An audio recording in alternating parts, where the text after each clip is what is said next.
Hello, I'm Dina Michael Chaitowitz. I'm on the board of directors of the Jewish Federation of New Hampshire. I'm here today with Elliot Eisenberg, a New Hampshire resident whose parents survived the Holocaust. Mr. Eisenberg, thank you very much for agreeing to participate in this video that we are making to commemorate International Holocaust Remembrance Day on January 27th.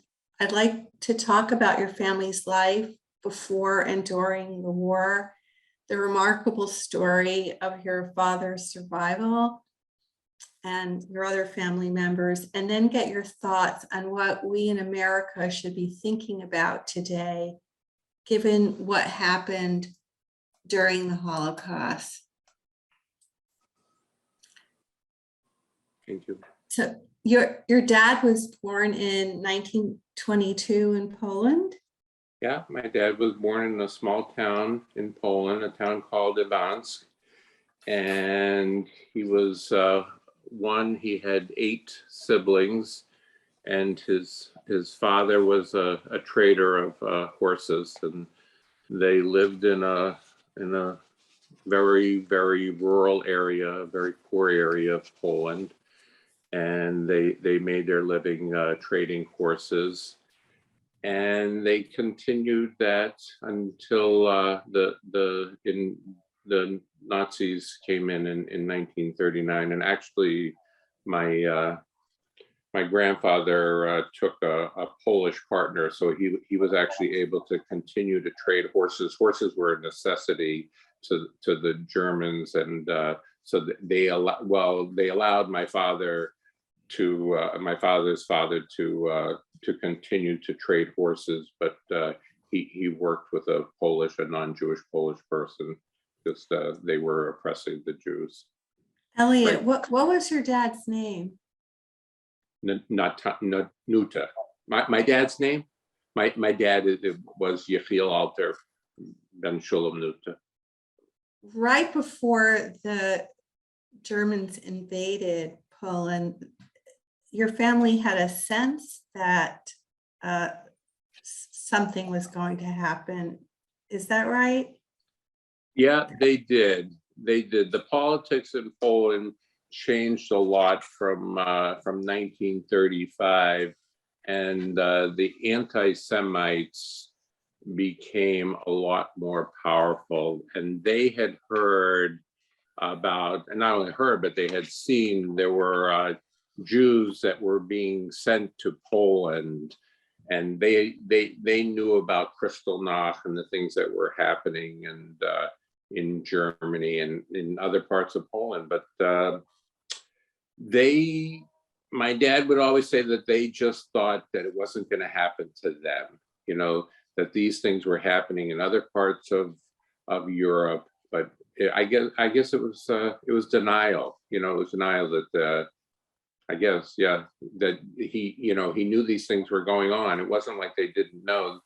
They did know that these things were going on, and but they just didn't believe that the extent and what was going to happen in their towns. And in 1939, when the Germans invaded, your father was 17? My father, he was born in 22. Yes, yeah. My dad was 17. And then what happened? Something terrible happened on the day that the Germans actually entered your father's town. Yeah, in their family, my grandmother passed away. She had been sick.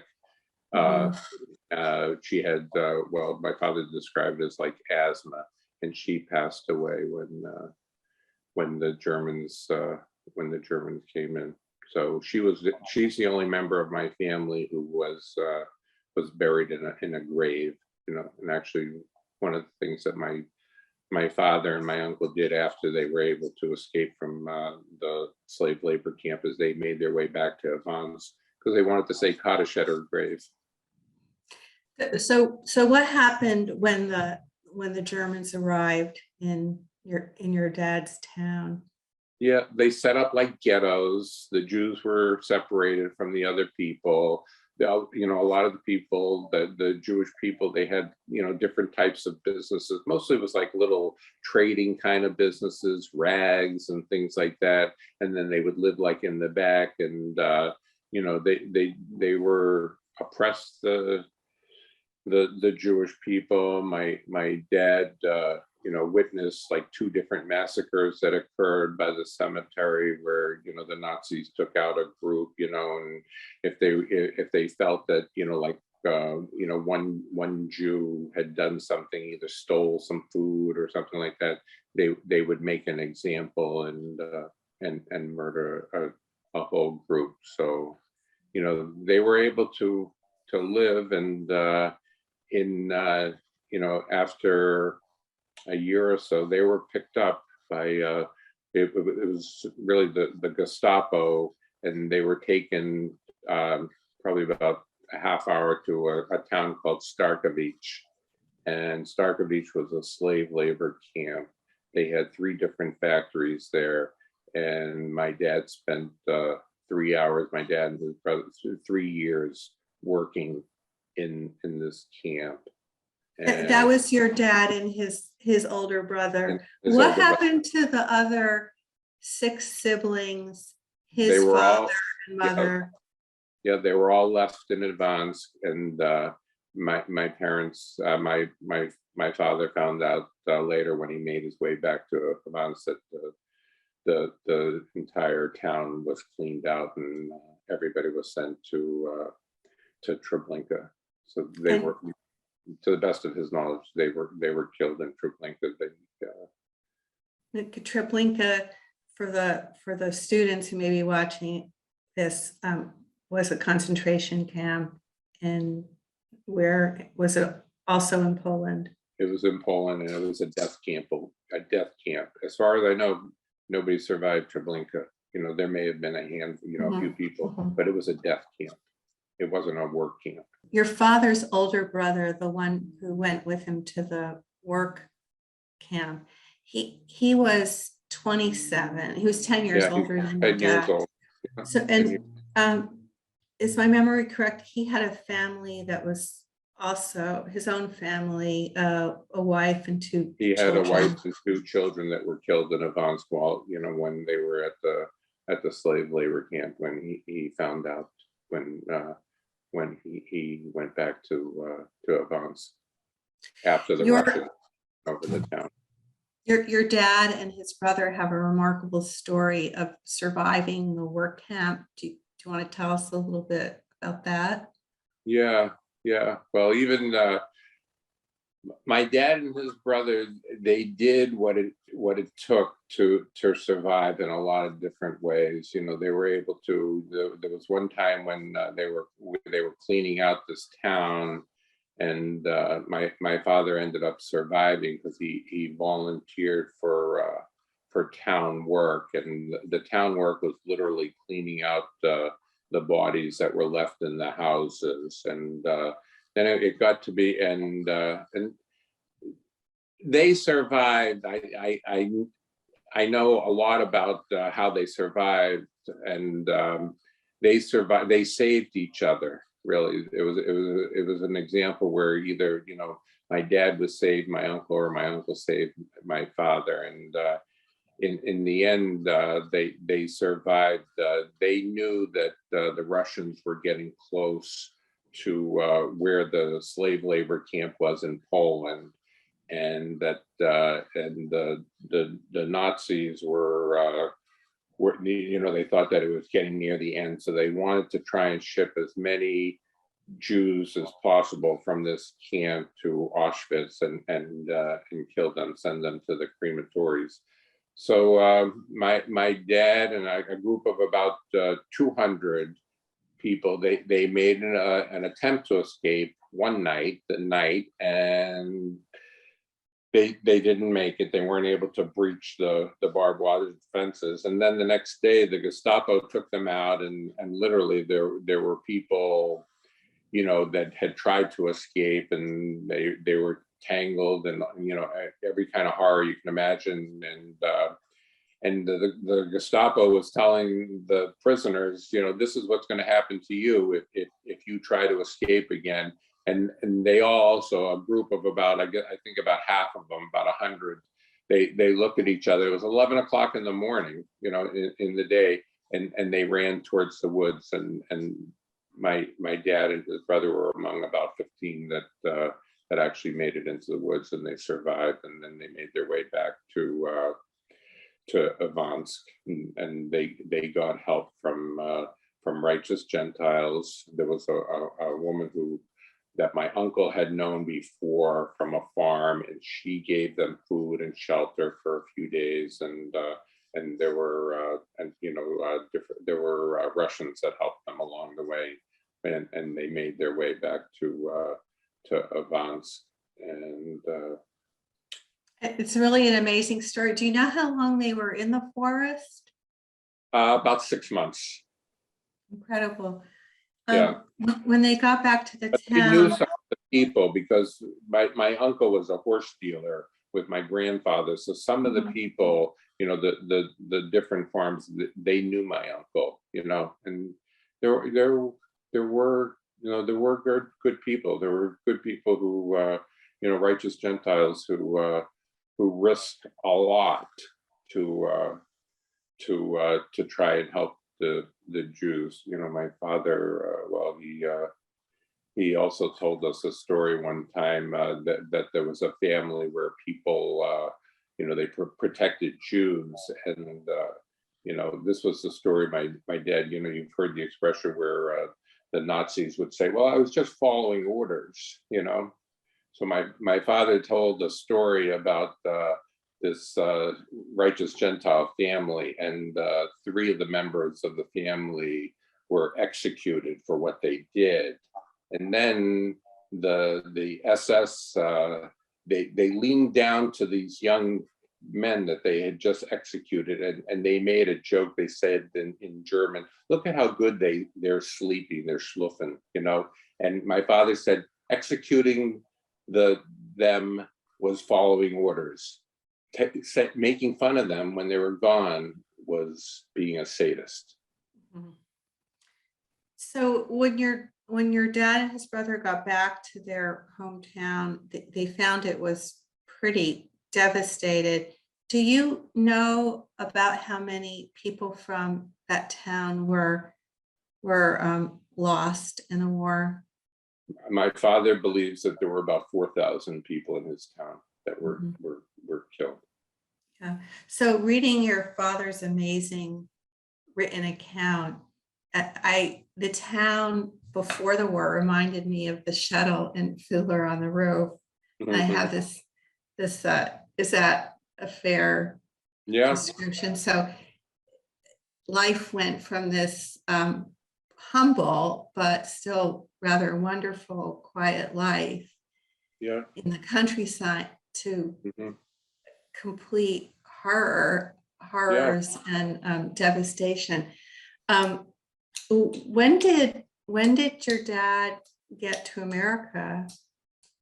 Well, my dad and my uncle found that the best way for them to get out of Europe was they smuggled themselves from Poland to Germany.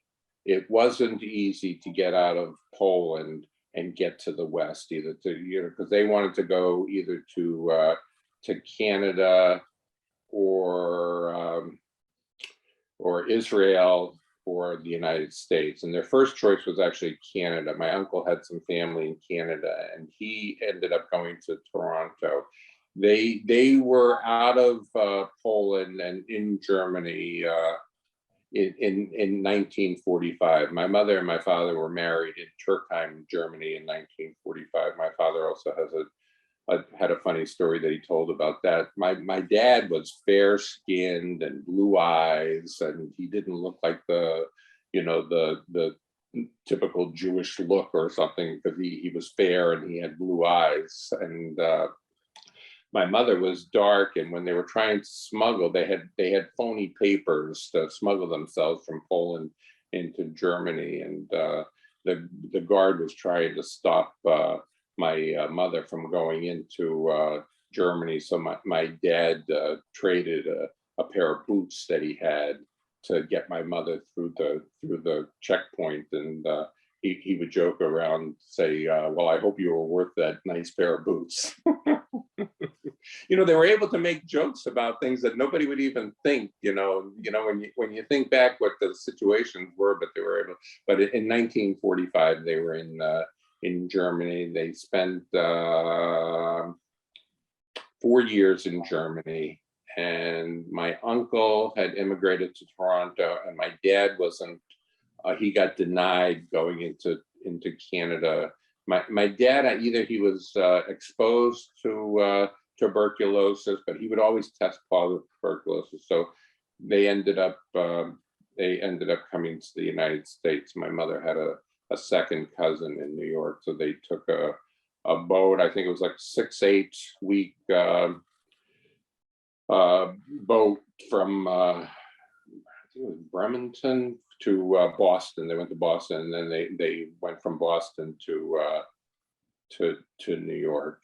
And I just want to clarify, when you said they went to Germany, they were, at least originally, went to the American zone in the American zone. Germany. Yeah, they were in the American zone of and in Turkheim. They lived in the DP camp, the displaced persons camp, and they had apartments, and they got married there. And actually, my oldest brother was born in Germany.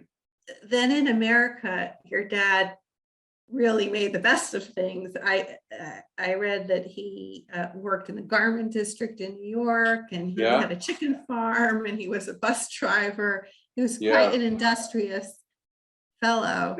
Yeah, and we were raised in an Orthodox Jewish home, and my dad, when they first came over from Europe, my dad worked in garments. He was a tailor in New York City, and he and 4 other survivors bought land in New Jersey, and they became chicken farmers.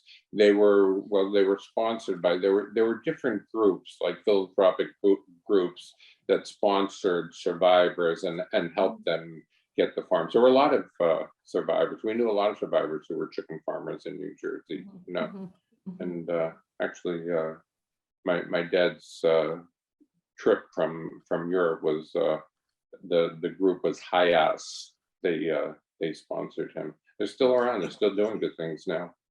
And your mother also survived the Holocaust. My mother also survived. My mother was just a little girl when the war broke out. She was 12 years old, and my mother was in 4 different slave labor camps. And over time, survivors weren't able to tell the story, when they were young. There's different types of suppressed memories. They say, well, there's information that they would be able to talk about, and then there was just a lot of different memories. And my mother tragically passed away at a very young age. She was only 59 years old when she passed away. So most of the information that I had, she did talk some to us. She was in 4 different camps. My mother spent 4 years in concentration camps, and eventually she was liberated by the Russians from Buchenwald. But she was in Buna. There was Leipzig, a women's camp, and a lot of the information I got later on from secondhand. She had a very close friend who was in a camp with her, and she told us, different things that had happened. And actually, I had learned that my mother was in the same camp. It was like a sub camp of Auschwitz that called Buna, and it's the same camp that Elie Wiesel was in. Oh, you mentioned suppressed memories. There are the kinds of suppressed memories where people didn't remember anything at all and then suddenly remember them. I think you correct me if I'm wrong. It sounds like you're saying your mom and dad always had these memories. They just weren't capable of sharing them or didn't want to talk about them. And there's a little piece in your dad. Is that right? Yeah, and then my dad was able to give more testimony later in life. Well, he felt like it was important to him and, to the world really, that he tell these stories so that we could learn, from it. He felt that, he survived for a reason, and the reason was to be able to be a witness to what happens. I remember reading about that in his story, that at first he didn't want to talk about No, what had happened because he didn't want to relive the horrors, but eventually came to realize the importance of sharing his story, Yeah. and we're so grateful that he did. So your mom and dad had 4 children, is that yeah, I right? have 3 brothers. They had 4 sons and And your 7 uncle had 4 grand- daughters. Yeah, my uncle had 4 daughters, right? He did. He So did. altogether, you have 7 children? Yeah, grandchildren and 7 great-grandchildren right now. Yeah. Fabulous. Yeah, and my dad did a lot of, he did a lot of different things. He went to a lot of different schools and did talks, and he was pretty well known. And is his story recorded with the United States Holocaust Memorial It Museum? is. There's oral testimony in Washington D.C. and at Yad Vashem. Yeah. Wonderful. Yeah, he did some testimony with when Spielberg was doing that Shoah project. My oldest brother lives out in Los Angeles, and he gave testimony to that too. That went to Yad Vashem.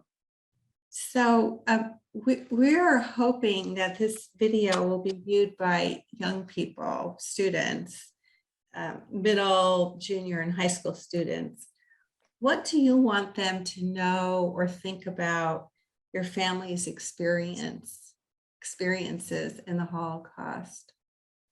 Well, I think it's important for us to understand how something like this, not only can it happen again, but it is happening again right now. And we need to not look aside when we see things that are happening like this, to speak out.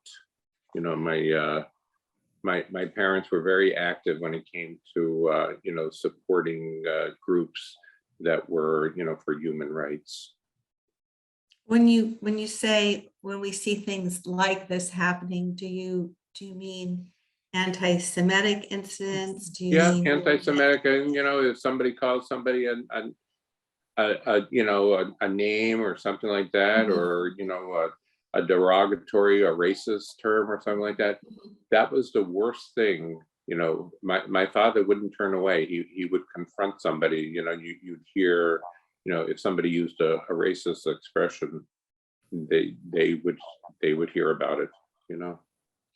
Sometimes people would say, well, they just don't know what they're saying, ignorant, or that kind of thing. But my father knew what could happen, and my mother knew what could happen if you did ignore and let things like that go. And I think that's a lot of what's going on right now. We're either there's all these dog whistle type of things going on, and people are ignoring a lot of it. I can't believe it. Anti-Semitic things that go on, and racist different things that go on, and we're ignoring it. We need to become more steadfast in what our views are, and yeah. It's hard to speak up, but it sounds like you're saying we need to avoid further incidences like. Yeah. And even like this, this program that we're doing here today, this is very important too. There's a lot of people. There was a Pew study in 2018, and it said that 2/3 of the population between the age of 18 and 26 didn't know what Auschwitz was. So we need to target that audience, and that's what I think this is doing. That's why I personally feel that this is so important, that there are a lot of people that truly don't know what happened. They're not deniers and those types of people, but they're just ignorant. They just don't know. So, the more information, that's why, I think this is so important, and the things that they're doing in terms of New Hampshire, passing the law for Holocaust and genocide information is the way. You have to let the young people know what has happened, and we can all learn. There's a lot that we can learn. There's been a lot of different things that have happened in this world, in terms of mistreating other people, or Armenians, Yes. indigenous people. There's sadly a long list of people who have been mistreated and who are Things like stereotyped. right now in Northern Africa and Sudan and Ethiopia, the same sort of thing is happening right now as we're talking. So in addition to standing up, speaking up and standing up, do you have any other advice given the current state of affairs in this country, the lack of tolerance with opposing views, the lack of civility, any other advice to? Yeah, well, just, I think education is very important to work with different groups that, to help educate a population. I think that there's a lot of groups that do understand exactly what happened, either they have friends and things like that, but I think we need to target an audience that will not have some, know the ways that these things happen.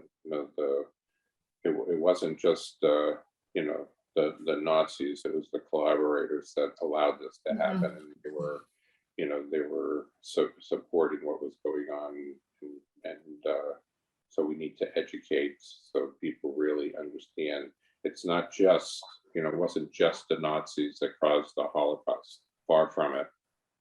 I'm reminded of something we talked about before we started this video, that your dad was not negative at all. He wanted to stand up and speak up when he saw injustice, but his outlook on life was still very positive and it was very positive. Forgiving.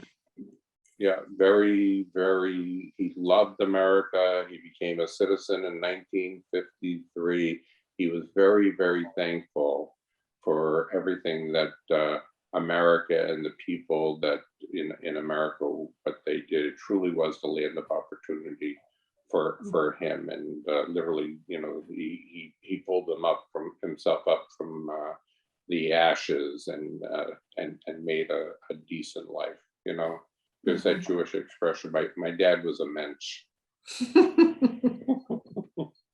So any last words of wisdom for the people and hopefully students who are watching, given your family's experiences, your experiences growing up with survivors, your dad's outlook on life, anything you'd like to add? I would just encourage them to become more educated, to read about some of the different things that are going on, the things that are going on in the world now, and some of the different things, that caused the Holocaust. The German people were ordinary people, they weren't monsters. And the way the world was, and the anti-Semitism, they turned the Jews into not a human, and we have that type of philosophy now. Some people look at other people, like immigrants and people like that, and they don't look at them.